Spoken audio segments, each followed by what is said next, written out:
사사기 12장 우리 1절로 3절까지 합독을 하겠습니다. 에브라임 사람들이 모여 북쪽으로 가서 입다에게 이르되 내가 암몬 자손과 싸우러 건너갈 때에 어찌하여 우리를 불러 너와 함께 가게 하지 아니하였느냐. 우리가 반드시 너와 네 집을 불사르리라 하니 입다가 그들에게 이르되 나와 내 백성이 암몬 자손과 크게 싸울 때에 내가 너희를 부르되 너희가 나를 그들의 손에서 구원하지 아니한 고로 나는 너희가 도와주지 아니한 것을 보고 내 목숨을 돌보지 아니하고 건너가서 암몬 자손을 쳤더니 여호와께서 그들을 내 손에 넘겨주셨거늘 너희가 어찌하여 오늘 내게 올라와서 나와 더불어 싸우고자 하느냐 하니라. 아멘. 예, 에브라임 사람들 참 고약하죠? 예, 지난번에도 한번 그랬어요. 8장 1절에 한번 보면요.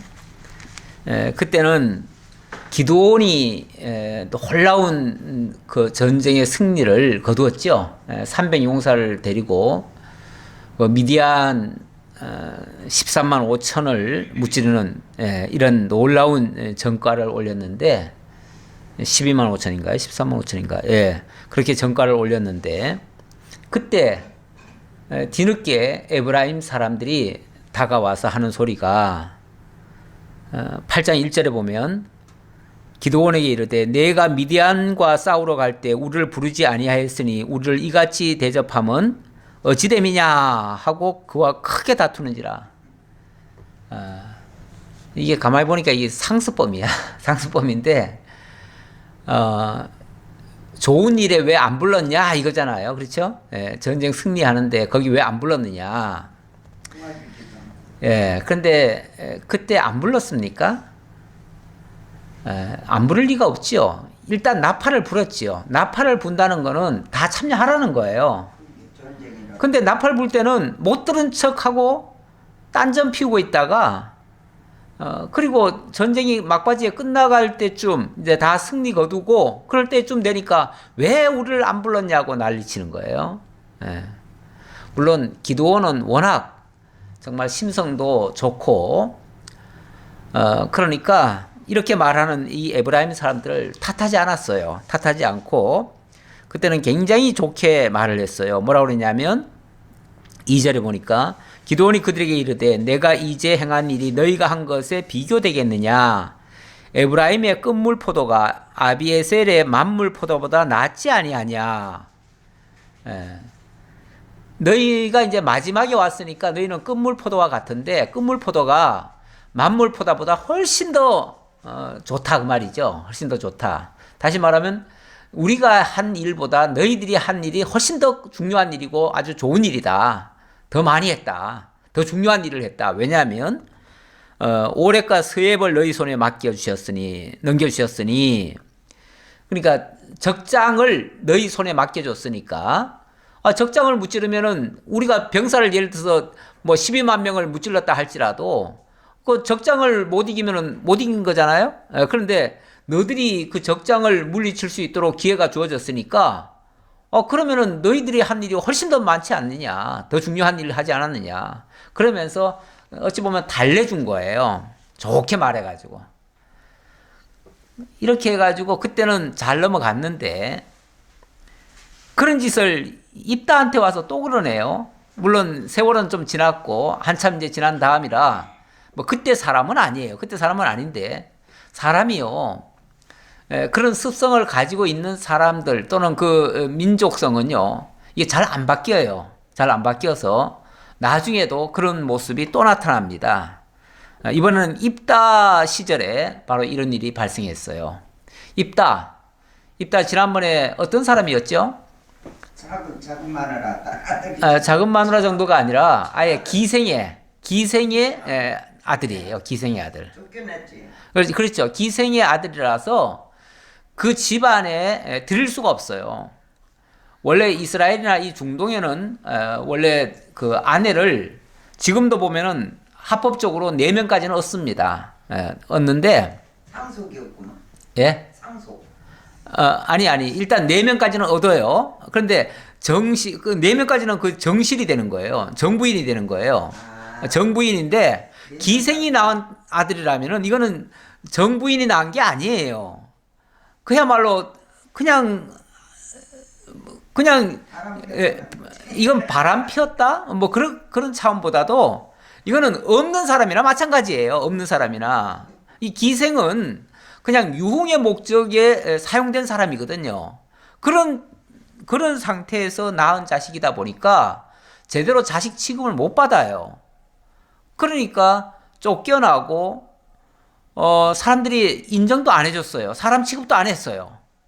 여기도 그랬죠. 예. 그런데 마침 전쟁이 났단 말이에요. 전쟁이 나니까 나라가 위기 상황에 빠졌어요. 그러니까 누구든지 나라를 구해준다면 그 사람을 높일 수밖에 없잖아요. 그래서 그나마 싸움질 잘하는 이 입다를 사람들이 찾아와가지고 장로들이 찾아와가지고 제발 우리를 위해서 좀 싸워달라. 그래가지고 당신을 우리 머리로 삼겠다. 우리 장관을 삼겠다. 이래가지고 그 지도자로 삼아준 거예요. 삼았더니 이 입다가 놀라운 전공을 올린 거예요. 그래서 입다가 전쟁을 승리했어요. 예, 암몬 족속을 완전히 무찔렀어요.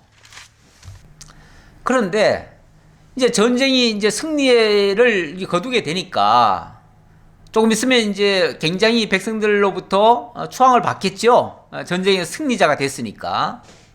그때쯤 되니까 에브라임 자손들이 슬슬 기어 나오더니 한다는 소리가 너희들 왜 그 암몬 자손과 싸우러 갈 때 우리를 안 불렀느냐 이렇게 얘기를 하는 거예요. 안 불렀느냐. 이브라임 자손이 무슨 자손이 아들이요? 이스라엘은 이스라엘 민족일 텐데. 에브라임이 누구예요? 그러니 에브라임과 므낫세가 요셉 자손이죠. 요새? 예. 그런데 그렇게 그러네. 요셉이 훌륭한 조상 가진 나라. 그 에브라임과 므낫세가 요셉 자손이고 요셉 자손이 원래 어디서 나왔습니까? 애굽에서 요셉이 애굽에서 낳은 두 아들이에요. 두 아들인데 그 요셉은 애굽 사람이 돼 버렸잖아요. 애굽 사람이 되니까 야곱이 너는 애굽 사람 됐으니까 네가 낳은 그 두 아들을 내 아들로 삼겠다. 그래서 요셉 대신 그 두 아들을 야곱의 아들로 삼아줬어요. 그래서 에브라임과 므낫세는 요셉이 애굽에서 낳은 어찌 보면 그래서 애굽에서 나와서 그런가 어째서 그런가 자관 애굽 사람 그 부인은 원래 애굽 여자지요. 애굽 여자에게서 낳은 자식이죠. 네. 그런데 어쨌든 뭐 그래도 요셉 자손은 맞기는 맞는데 뭔가 조금 달랐던 것 같아. 그 목에 영향이 좀 있었는지 어쨌는지 모르지만 그건 생물학적으로는 그랬는지 모르지만 그거는 뭐 중요한 얘기는 아니고요. 어쨌든 이 사사건건 자꾸 시비를 거는 거 보면 뭔가 성격은 좀 달랐던 것 같아요. 와가지고는 왜 우리를 안 불렀느냐. 여기까지만 해도 이건 좀 섭섭하다 그 정도만 해도 괜찮은데 그 다음 말이 또 더 심각하죠. 우리가 반드시 너와 내 집을 불사르리라. 아니 뭐 입다가 뭘 잘못했길래 불까지 싸질러요? 너희들이 우리를 참가 안 시켰으니 너희를 죽여버리겠다 이런 식 아니에요? 입다를 갖다가 얼마나 무시하면 그러니까 평소에 이 입다를 기생 자식이라고 해가지고 사실은 사람 취급도 안 했던 거예요. 안 했는데 지금 전공 좀 올리니까 거기에 편승해가지고 또 자기들 내세우려고. 사람들이 왜 꼭 그런 거 있잖아요. 힘들고 어려울 때는요 뒤로 빠져 있다가 그래서 나쁜 거는 절대로 자기들한테 엮이지 않도록 자기들 근처에 오지도 못하게 하고 그런 걸 뭐라고 그러냐면 님비 현상이라고 그래요. 님비. 우리 우리 마당에는 뒷마당에는 절대 들어올 수 없다. 그러니까 불리한 거는 절대 못 들어오게 하는 거죠. 그리고 그 반대 현상이 핀비 현상이라고 그러는데 그거는 좋은 거는 반드시 자기들 거쳐야 돼. 그래서 좋은 거 있으면 전부 다 자기 동네로 끌고 오려고 그래. 예, 이런 현상. 핀비 현상도 그렇고 님비 현상도 그렇고 아주 지독한 이기주의예요. 이기주의. 자기가 아니면 안 된다. 또 나쁜 거는 절대 자기한테는 용납이 안 된다. 그것도 요즘 왜 신종 코로나가 생기니까 코로나 있던 지역에서 사람들이 오니까 절대 우리 동네로 올 수 없다. 막 한동안 가로막았잖아요. 예, 그런 현상이 있었어요. 그랬는데 막 설득을 하고 그게 아니다. 뭐 어떻게 하니까 일부에서 아 그래 그럴 게 아니다. 오히려 우리가 환영을 해야 된다. 그래가지고 이제 생각이 바뀌었어요. 바뀌어가지고 참 이번에는 그래도 좋게 바뀌어서 다행인데 전에도 보면은 뭐 사드 문제니 뭐 어디 또 쓰레기 문제니 이런 거마다 보면은 그 님비 현상이 일어나요. 그래서 나쁜 거는 절대 우리 동네 들어올 수 없다. 우리 마을에 절대 들어올 수 없다. 결사도 안 돼. 뭐 전주대 하나 세우려고 해도 결사도 안 돼. 기찻길 하나 지나가려고 해도 결사도 안 돼. 뭐든지 다 반대. 그리고 또 좋은 거는 또 전부 다 자기들 안 거쳤다고 또 자기들한테로 다 끌어올리려고 하는 그거. 그건 핀비 현상이라고 아까 말씀드렸죠. 이 에브라임 사람들이 요구하는 거는 바로 그 핀비 현상이에요. 쉽게 말하면은. 이것도 굉장히 지독한 이기주의예요. 왜 우리를 참여 안 시켰느냐 이거예요. 이 좋은 일에 왜 우리를 참여 안 시켰느냐. 그러니까 너희들이 우리를 의도적으로 이렇게 뺐으니까 내가 보복하겠다. 그 보복이 너희 집을 불살라버리겠다. 다 죽여버리겠다. 이 소리잖아요. 아니 나라를 구해놨더니 보따리 내놓으라는 정도가 아니라 아예 죽여버리겠다고. 예. 왜 옛날 말에 그런 거 있잖아요. 물에 빠진 사람 건져놨더니 보따리 내놓으라고. 보따리 없다 그러니까 죽이려고 덤벼고. 지가 잊어버려 놓고는 지가 물에 빠지는 바람에 잊어버렸는데 그 건져준 사람 보고 그거 책임지라고 그거 내놓으라고. 지금도 가끔 보면은 뭐 정부에서나 어디서 이렇게 좀 도와주고 뭐 하고 나면요 나중에 보면은 다른 것까지 다 책임지래요. 네. 지난번에도 불난 데다가 그거 다 꺼주고 다 해줬더니 나중에 보니까 뭐도 달라 또 이런 소리 또 한 얘도 있더라고요. 예. 이런 식으로 요구를 하고 그거 뜻대로 안 해준다고 집까지 불살라 버리겠다고. 너와 내 집을 불살르겠다고. 그래서 이게 어쩌다 한 번이면은 봐주겠는데 이게 이제 상습범이 됐어요. 상습범이 되면 이거 그냥 내버려 두면 안 돼요. 이걸 그냥 그대로 받아주면요. 그 다음에 또 그런지 또 해요. 그래서 이번에는 아주 입다가 큰 결심을 한 것 같아요. 입다가 그들에게 이르되 나와 내 백성이 암몬 자손과 크게 싸울 때에 내가 너희를 부르되 너희가 나를 그들의 손에서 구원하지 아니한 고로 암몬 자손과 싸우러 나갈 때에 너희를 불렀다 그럽니다. 불렀다. 아 그렇겠죠. 전쟁이 났는데 다 나팔을 불고 그러면 다 당연히 부르는 거지. 그게 안 부르는 겁니까? 꼭 가가지고 사람을 끌고 와야만 부르는 겁니까? 일단 나팔 불었으면 다 와야 되는 거죠. 전쟁 나팔 불었겠지. 예, 전쟁 나팔 불었으니까 당연히 왔어야죠. 그걸 어떻게 안 불렀다고 그래요? 우리 그때 자고 있었는데 왜 안 깨웠냐고. 아니 깨우기까지 다 해야 되나요? 뭐 목을 잡고 끌고 와야 되나요? 일단 자발적으로 다 오게 해야 되는 거죠. 네. 그런데 왜 우리한테 그렇게 안 했냐고 이런 식으로 얘기를 하니까 입다가 일단 그렇게 얘기를 합니다. 너희를 불렀지만 너희들이 오지 않았다.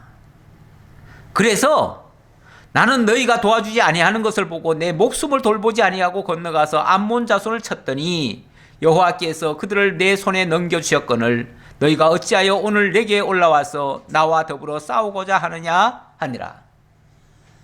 너희들이 안 도와주는 바람에 내가 정말 죽을 똥살똥 그렇게 싸웠다. 그래가지고 거의 뭐 죽을 지경까지도 갔었다. 그렇게 힘들게 싸워서 이겼다 그 말이죠.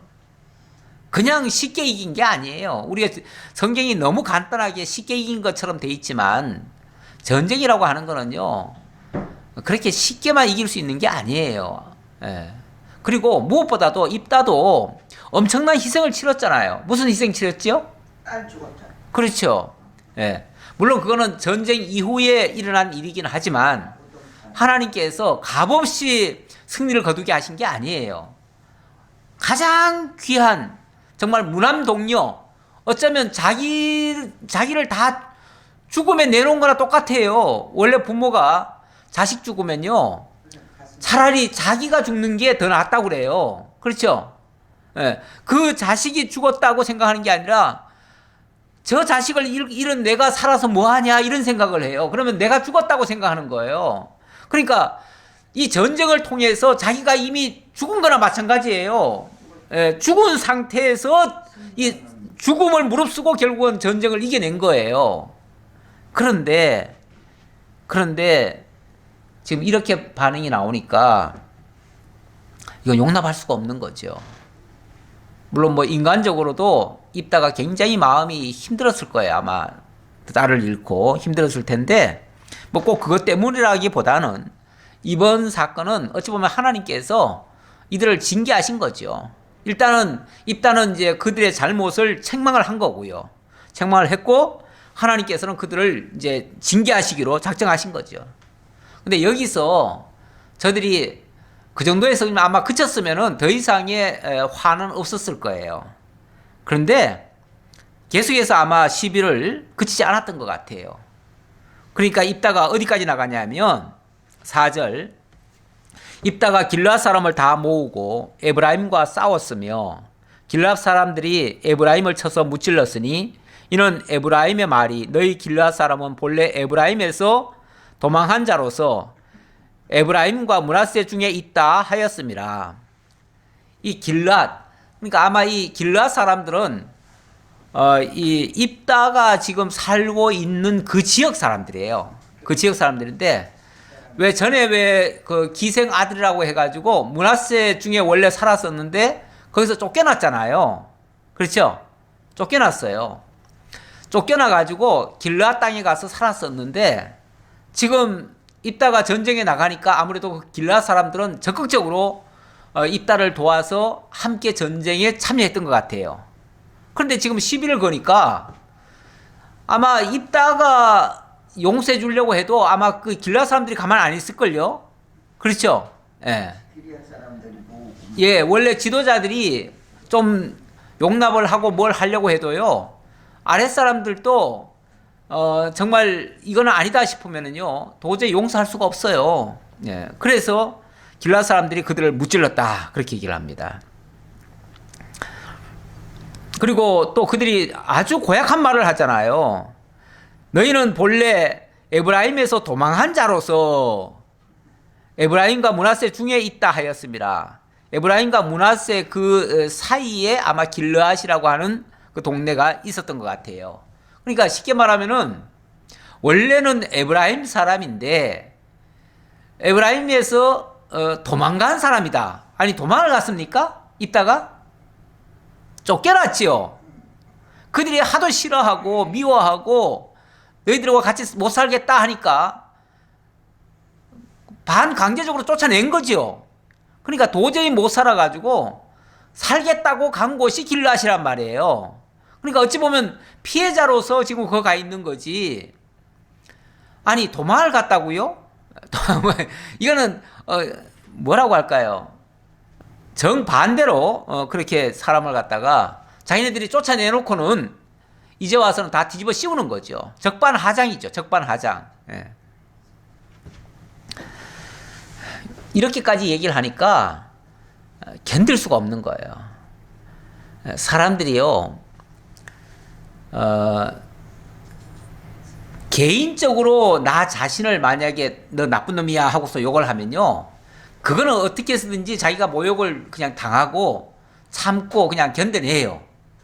그런데 자기 민족을 욕을 하거나 자기 부모를 욕을 하거나 자기 뭘 어떤 과거를 내세워 가지고 욕을 하거나 이럴 때는요 못 참습니다. 참을 수가 없어요. 그래서 가끔 그런 사람들이 있어요. 나를 욕하는 건 내가 참지만은 우리 부모를 욕하는 건 도저히 못 참아.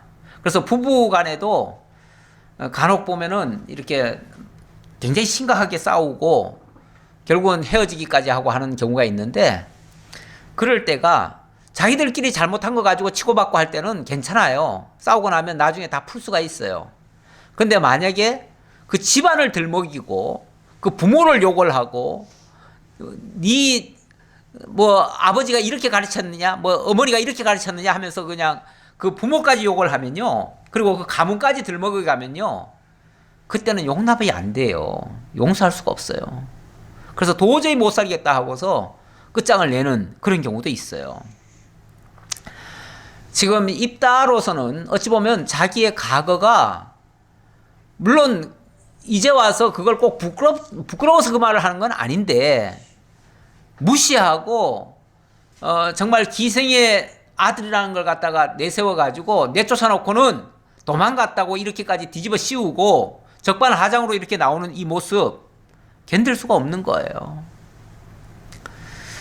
그러니까 길르앗 사람들이 어떻게 나왔는가?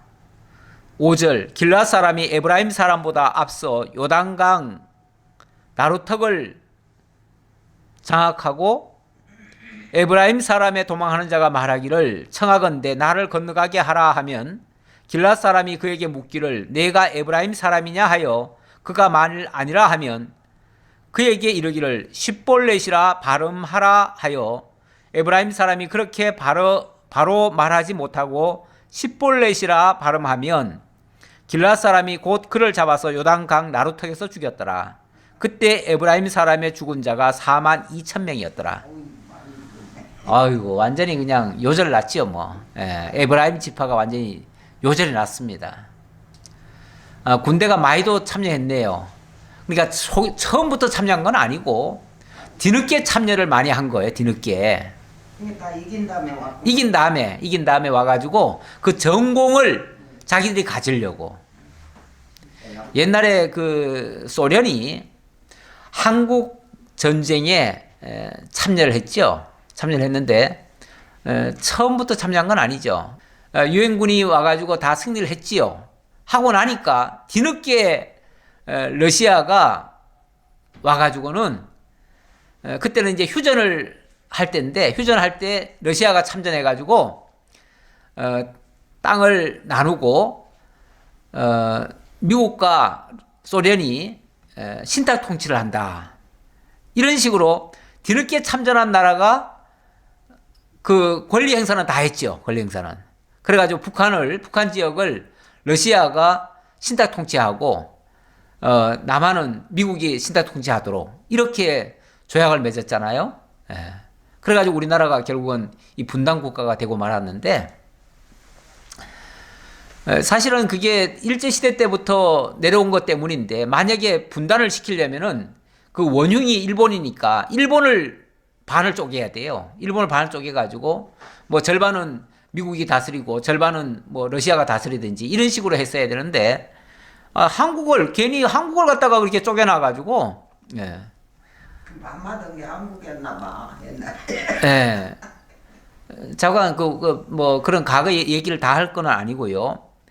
이런 식으로 뒤늦게 참전을 해가지고 전공만 가로채는 이런 아주 어찌 보면 야비한 거죠. 야비한. 예. 이런 짓 하려다가 된통 혼나는 거예요. 지금 된통. 그렇죠? 이런 짓 하려다가. 예. 이 핀비 현상 하다가 결국은 낭패당한 거예요. 여기 뭐 십볼렛이라고 발음하라고 했는데 십볼렛이라고 이렇게 발음. 우리 뭐 말로는 그 말이 그 말 같은데. 그게 진짜 잘 쓰던 사람은 나오지만 예. 그 발을 쪼개려면 십벌. 그건 이제 저기 구별하려고 그랬을 거 아니에요. 예, 구별하려고 그랬죠. 이게 이제 왜냐하면 지방마다 약간의 사투리가 있어요. 사투리가 있는데 어느 지방 사람들은 그 발음이 안 되는 단어들이 있어요. 에브라임 사람들은 그걸 잘 못해요. 그러니까 쉽이 안 되고 십이 됐다. 이렇게 이렇게 이제 뭐 말을 하는데 뭔가 발음이 약간 달라요. 발음이 새 나가든지 뭐 했어요. 근데 원래 십볼렛이란 말은 뭐냐면은 본 뜻은 시냇물이란 뜻이에요.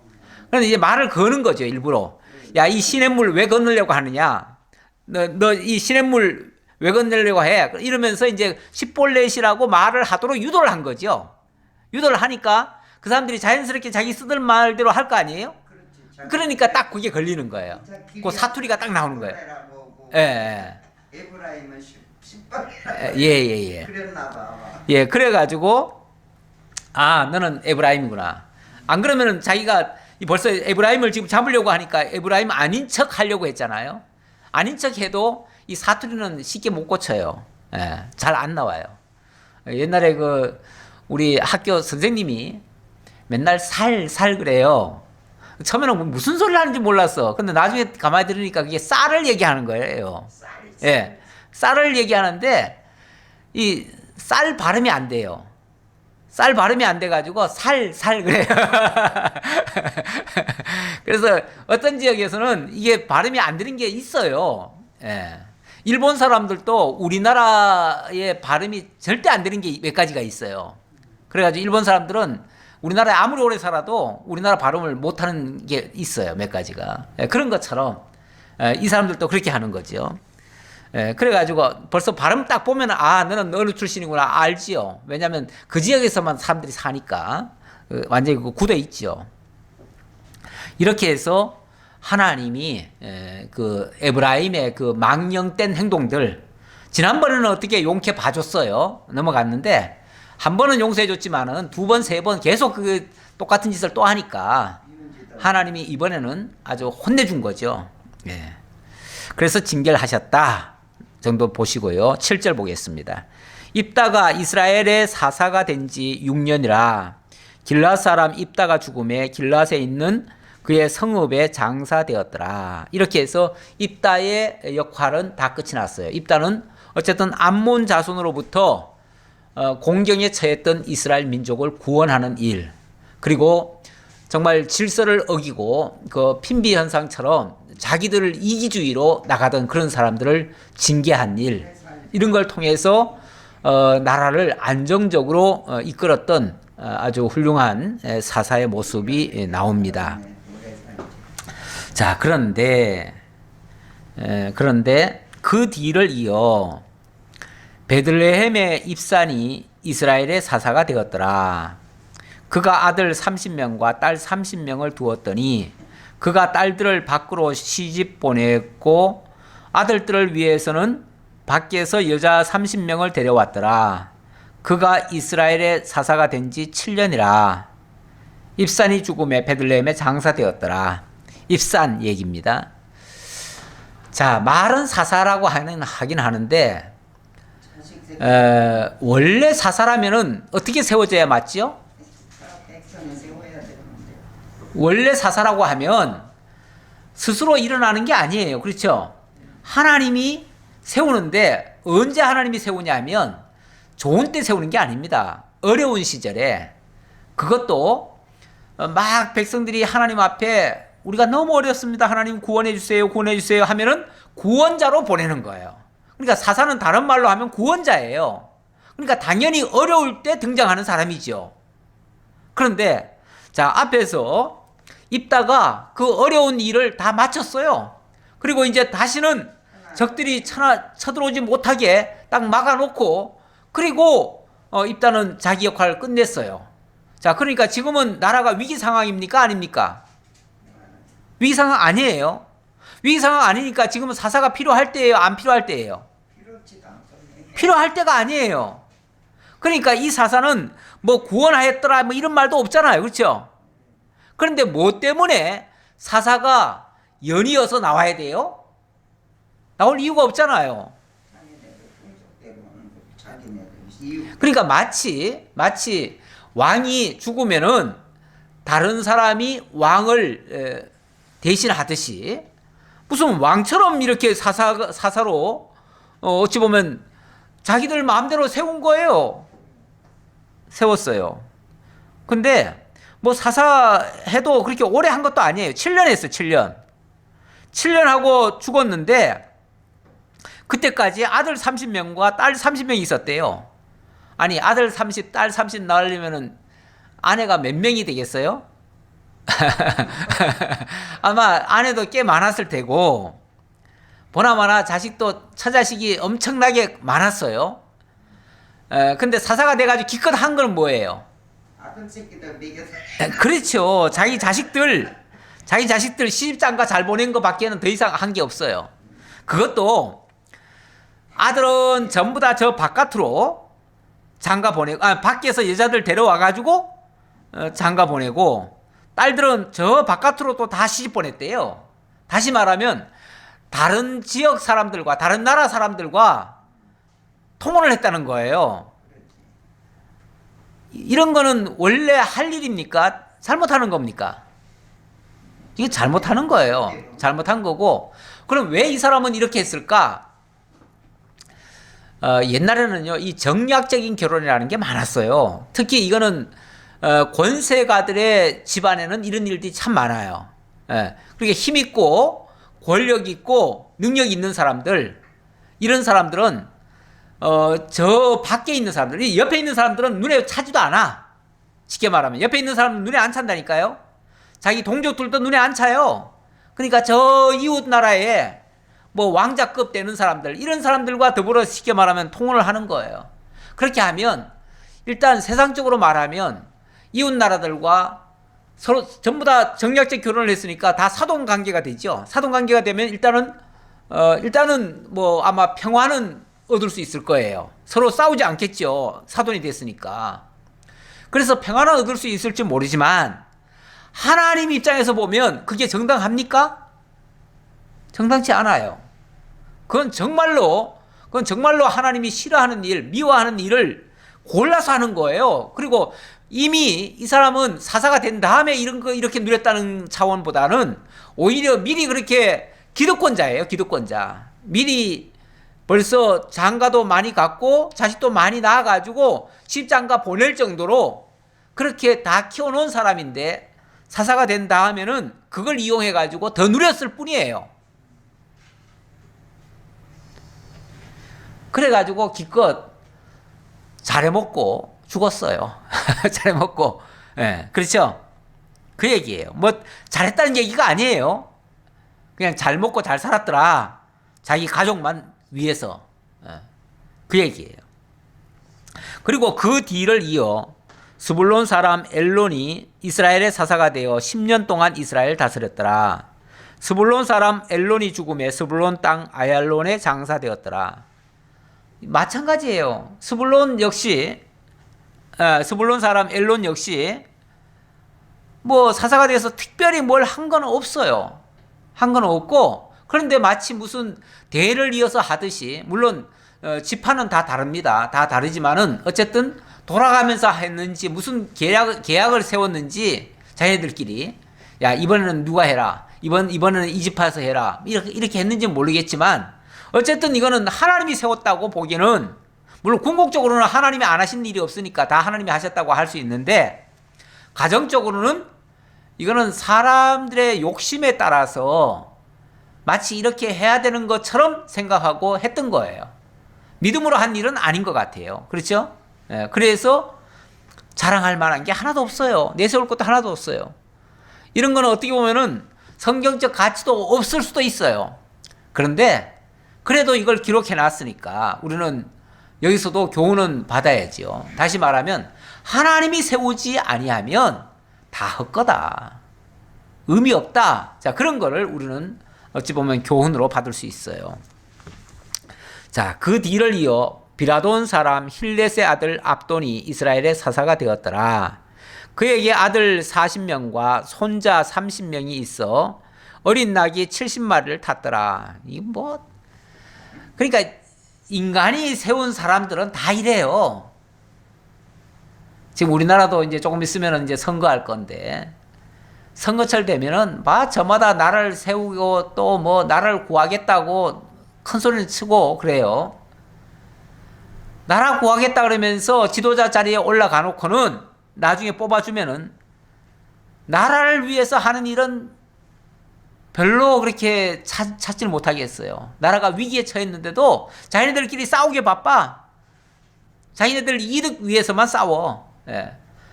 자기 타당 이익을 위해서만. 나라야 망하든지 말든지 그냥 정부 공격하는 게 자기들의 임무인 것처럼, 아니면 적들을, 상대방을 죽이는 것이 내가 사는 것처럼, 이런 식으로 오로지 서로 그냥 자기만 옳다 그러고 남은 다 잘못된 것처럼 성토하고 협조 하나도 안 하고. 아니, 지도자들이 서로 마음이 한 뜻이 돼야 위기에서 탈출할 거 아니에요? 아, 경제가 어렵대요. 그리고 지금 뭐 코로나 바이러스 때문에 지금 뭐 위기래요. 아, 그러면 협조해야 되는 거 아니에요? 이럴 때? 도대체 협조를 할 생각은 조금도 안 하고 서로 그냥 실정을 고발하고 잘못을 지적하고 어떻게 해서든지 끌어내리고 상대방을 꺾어야 내가 이긴다, 이것만 생각하고. 도대체 그렇게 해가지고 지도자가 돼서 뭐 하려고요? 국민을 위하지 않을 거면 뭐 하려고요? 지금 스스로 사사된 사람들 모양이 다 이 모양이에요. 기껏 사사돼 가지고 하는 일이 아들 40명과 손자 30명, 70명에게 어린 낙이 70마리를 타게 하는 거예요. 쉽게 말하면, 지금으로 말하면 자가용 하나씩 다 챙겨준 거예요. 예. 잘 먹고 잘 살게, 자기들끼리만 잘 먹고 잘 살게. 도대체 뭐 때문에 그 자리에 올라간 거예요? 지도자 자리에 올라가 가지고 백성을 위하지 않을 거면은, 사실은 그러니까 백성을 위하는 생각이 없으면, 희생하고 헌신할 생각 없으면 아예 그런데 나설 생각도 하지 말아야 돼요. 그냥 돈 벌어다가 자기 가족이나 먹고 살면 돼요. 지도자 자리에 오르려면은 죽을 각오하고 해야 돼요. 정말 입다처럼. 자기가 죽든지 정말 가족이 희생되든지 이렇게 해가지고라도 나라를 살리기 위해서라면 무엇이든지 다 던질 수 있다. 내 모든 명예와 영광과 모든 걸 다 잃을 수도 있다. 라는 거 기억하고 지도자 자리에 올라야 돼요. 그래서 우리 주 예수님께서는 너희는 함부로 지도자 되려고 하지 말아라. 지도자 자리에 오르지 말아라. 너희 지도자는 오직 하나이시니 우리 주 하나님이고 예수 그리스도시다. 예수 그리스도가 참 지도자시다. 다른 지도자 자꾸 세우려고 하지 말아라. 인간 높여봤자 인간은요, 자기 이득만을 위해서 그 높아진 그 힘 이용해가지고, 그 권세 이용해가지고 자기 유리한 것만 하다가 끝내요. 남을 이용하고 남을 발가벗겨 먹고 이런 일만 하는 것은, 그렇게 하기 위해서 지도자 되는 것은 지도자 자격 한마디로 없어요. 기껏 이렇게 하다가 압돈이 이스라엘의 사사가 된 지 8년이라 비라돈 사람 힐렐의 아들 압돈이 죽음에 에브라임 땅 아말렉 사람의 산지 비라돈에 장사되었더라. 이 사람은 아마 그 에브라임 땅 하는 거 보니까 에브라임 지파 사람인 것 같아요. 어쨌든 이런 식으로 되는 것은 역시 문제입니다. 이런 식으로만 해먹고 가면요, 그 다음 거기서 나오는 그 모든 후유증은요, 그 뒷사람들이 다 당해요. 그래서 그 뒤에 무슨 일이 발생하는가? 13장으로 넘어가니까 이스라엘 자손이 다시 여호와의 목전에 악을 행하였으므로 여호와께서 그들을 40년 동안 블레셋 사람의 손에 넘겨주시니라. 자, 이때는 오히려 사사가 있다 없다? 없다지요? 이때는 사사가 없어요. 사사가 없어요. 사실 사사 같은 사람이 없었어요, 그동안. 뭐 사사라고 여기 지금 영거포, 입산, 엘론, 압돈 이렇게 사사가 등장했지만 아무래도 이 사사들은 자기네들이 그냥 선 것 같아요. 돌아가면서 우리 하자 그래가지고 마치 왕 대신 그렇게 올랐던 것 같아요. 그런데 그렇게 그 자리에 올려놓으니까 전부 다 자기네들 잘 먹고 잘 사는 데만 급급하다가 그냥 끝났어요. 그러니까 백성들도 지도자가 그런 식으로 나가면요, 백성들도요, 에이, 될 대로 되라. 우리도 그냥 우리 마음대로 살랜다. 너들도 너들 마음대로 사니까 지도자 쉽게 말하면 의지할 게 하나도 없어요. 지도자 믿고 살 수가 없어요. 지도자도 전부 다 자기 욕심만 차리는데 우리도 우리 욕심이나 차리자. 그리고 하는 짓이 뭐냐면은 욕심 따라 가다 보니까 여호와를 잊어버려요. 그래서 이스라엘 자손이 다시 여호와의 목전에 악을 행하였으므로, 이렇게 악을 행하는 모습이 나타나야 드디어 하나님의 역사가 나타나기 시작해요. 그래서 여호와의 목전에 악을 행하였으므로 여호와께서 그들을 40년 동안 블레셋 사람의 손에 넘겨주시니라. 골고루도 넘겨주시죠. 이번에는 블레셋 사람들한테 넘겨줘요. 한 번은 이쪽에다 붙여주시고, 한 번은 저쪽에다 붙여주시고, 한 번은 이쪽에다 붙여주시고, 또 한 번은 이쪽에다 붙여주시고, 이런 식으로 골고루 맛 좀 보라고.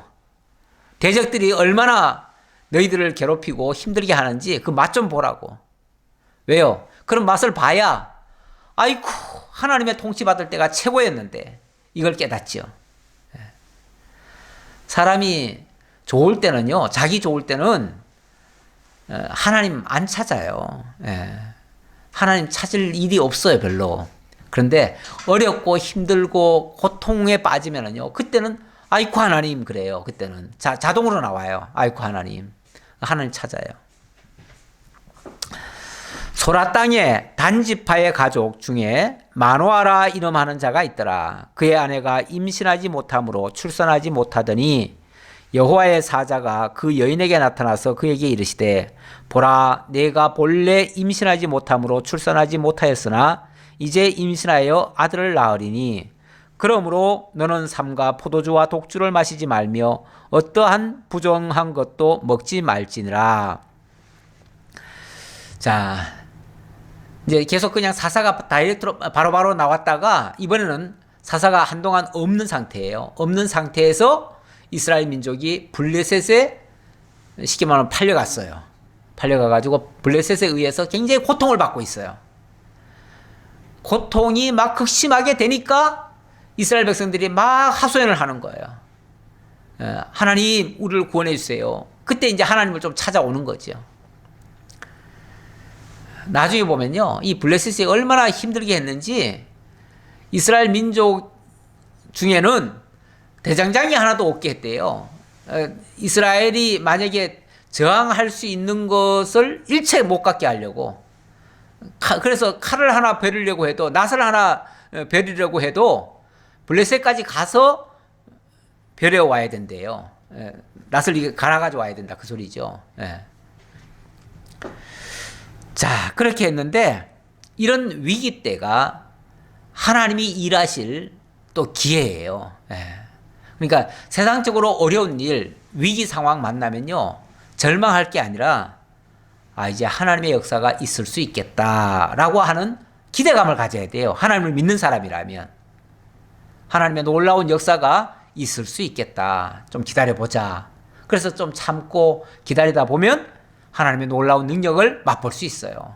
그래서 이 세상 말로도 위기는 그래서 기회라고 그래요. 위기는 기회다. 자, 어떤 기회인가? 하나님께서 한 사람을 준비하시는 거예요. 어떤 사람요? 자식을 낳지 못하는 한 여인을 통해서. 자식 낳지 못하는 한 여인이면 얼마나 더 절박하겠어요? 그렇죠? 여인이 시집을 가면 당연히 자식을 낳고, 그게 어찌 보면 여자의 숙명처럼 그렇게 생각을 하는데 자식을 못 낳았어요. 못 낳고 있는데 그 여자에게 하나님께서, 여호와의 사자가 나타나가지고, 보라, 내가 임신하지 못함으로 출산하지 못하였으나 이제는 임신하여 아들을 낳을 것이다. 그렇죠. 뭐 자식 못 낳는 거야. 임신하지 못하니까 그런 거고. 그런데 임신하지 못하는 걸 강조하는 이유는 그 여자는 원래 임신할 수 없는 여자였다. 그걸 강조하려고 이 말을 하는 거죠. 그래야 하나님의 역사임을 알게 되니까요. 그렇죠? 이 여자는 아기를 낳을 수 없는 여자였어요. 그런데 하나님의 어떤 능력으로, 역사로 임신을 할 수 있는 여자로 바뀌어지고, 그리고 마침내 하나님이 준비한 사람을 낳게 되는 거죠. 그렇게 준비한 사람이 이제 사사가 되어지면 이 사람은 일반 사람과는 다르죠. 아예 출생부터 다르죠. 하나님이 준비시켜 놓은 사사가 되는 거죠. 그래서 지난번에 그 입다도 하나님이 어찌 보면 준비해 놓은 그 사사인데 아주 비천한 신분에서 태어나 가지고 사람들로부터 버림받은 사람, 이런 사람이 이제 사사가 돼서 이스라엘을 구원하는 역사가 있었고요. 이게 반전이죠. 반전의 역사예요. 이번에 이 삼손도 어찌 보면 반전의 역사를 앞으로 쓰게 될 거예요. 절대 낳을 수 없는 사람이 아기를 낳고 그 아기가 하나님께 바쳐진 바 되고, 바쳐진 바 되면은 이제 나실이라고 그래요. 하나님께 바쳐진 자가 되고, 바쳐진 자가 하나님의 사사가 되어지는 거죠. 그래서 사람이 할 수 없는 일을 하시는 거죠. 그게 하나님이 하시는 일이에요. 자, 그러면서 5절입니다. 보라, 내가 임신하여 아들을 낳으리니 그의 머리 위에 삭도를 대지 말라. 이 아이는 태에서 나옴으로부터 하나님께 바쳐질 나실인이 됨이라. 그가 블레셋 사람의 손에서 이스라엘을 구원하기 시작하리라 하시니. 이제 임신할 수 없는 여자가 임신을 하게 되는데 그 태 속에는 하나님께 특별히 구별된 사람, 나실인이 있을 것이다. 나실인이 나올 것이다.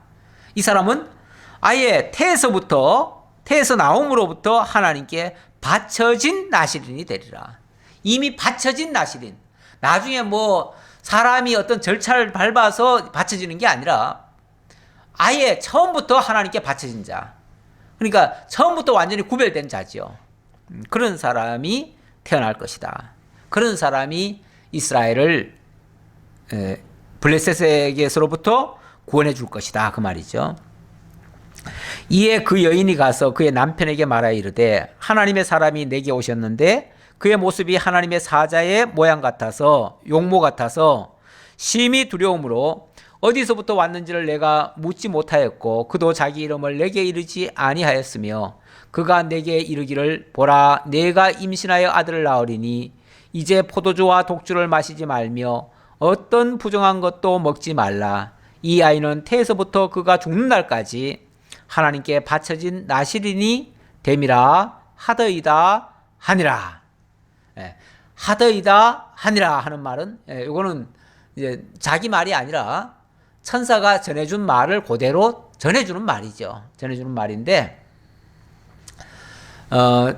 자식을 그러니까 아예 임신 자체가 안 되는 여자인데 그런 여자가 이런 소리를 들었으니까 너무 놀라기도 하고요. 신기하기도 하고요. 그래서 자기 남편한테 쫓아가 가지고 여호와의 사자가 와서 내게 이렇게 일러줬다. 그러면서 만약에 아기를 낳게 된다면 그 아이는 태어나면서부터 죽을 때까지 하나님께 바쳐진 자니까 쉽게 말하면은 하나님께 바쳐진 자면은 하나님의 자녀죠, 뭐. 그렇죠? 하나님의 사람이죠. 완전히 바쳐졌으니까. 쉽게 말하면 내 아들이 아니다 그 말이죠. 내 아들이 아니다. 사람의 아들이 아니다. 뭐 이런 말이죠. 그러니까 물론 사람에게서 태어나기는 했지만 하나님께 바쳐진 하나님의 사람으로 자랄 것이다. 그래서 태어나면서부터 죽을 때까지 그의 전 인생은 하나님 앞에서의 삶을 살게 될 것이다. 참으로 이런 일이 어떻게 펼쳐질지 신기하긴 한데요. 우리 하나님께서 극명하게 대비가 되잖아요. 앞에서 스스로 일어난 사사들과 하나님이 세우시는 사사, 이렇게 극명한 차이가 나요. 처음부터 달라요. 아예 근원이 달라요. 그러니까 삶의 모습도 완전히 다를 거예요, 아마. 이 삼손의 모습은 그래서 전혀 지금까지의 삶의 모습이 아니라 그리고 자기를 위한 삶의 모습이 아니라 민족을 위한 삶, 구원하기 위한 삶, 그 일을 위해서 정말 낮고 천한 데까지 내려가는 삶. 자기는 정말 불살라지더라도 민족을 구원하고야 마는 그런 삶, 그런 삶이 이제 앞으로 삼손을 통해서 이루어질 것이라 기대하면서 오늘 말씀은 여기까지 마치도록 하겠습니다. 기도하겠습니다. 아버지 하나님 감사합니다. 오늘 이 사사기를 통해서 다시 한번 하나님이 세우시는 사람이 어떤 사람인가를 다시 한번 깨달았습니다. 인간이 자기 권세를 가지고 누리기 위해 얻으려 하는 일과 하나님이 세우시는 일, 얼마나 큰 차이가 있으며 그 결과는 어떻게 달라지는지 극명하게 차이가 납니다. 우리 주 예수 그리스도께서는 가장 높은 자리에서 영원한 나시린으로서 우리를 대속하기 위하여 이 땅에 오셨고, 우리를 위하여 죽어주셨고, 그리고 우리를 살리기 위하여 의로 구원해 주셨습니다. 이 모든 역사가 오늘 예표적으로, 모형적으로, 그림자적으로 이 사사기에서 또 일어나고 있음을 저희들이 발견했습니다. 세상에 되어지는 모든 일을 통해서 하나님의 능력을 맛보고 하나님의 역사를 깨달아서 하나님 말을 경외하는 저희들의 삶이 될 수 있도록 인도해 주옵소서. 감사드렸고 예수님의 이름으로 기도하옵나이다. 아멘.